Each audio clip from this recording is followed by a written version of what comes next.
ভোর রাত্রে যখন সাহরি খাইতে উঠবেন, সাহরি খাওয়ার পর ফজরের আজানের আগে আপনি 10 মিনিট 5 মিনিট একটু আল্লাহর কাছে ক্যাবলামুখী হয়ে হাত তুলে রুমের লাইটটা বন্ধ করে একটু আল্লাহর সাথে কথা বলবেন। মানুষের সাথে বহুত কথা বলছেন, আল্লাহর সাথে একটু কথা বলে দেখেন। আল্লাহর সাথে কথা বলার স্বাদ আছে ভাই, অনেকে জীবনে একবারও এই স্বাদ পান নাই।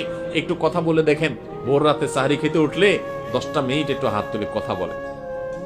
কিভাবে কথা বলবেন? কথা বলবেন এইভাবে, ও আল্লাহ, কত গুনাহ আমি করেছি, কত পাপাচার আমি করেছি, মরতে আমার হবে, তোমার কাছে যাওয়া আমার লাগবে আল্লাহ।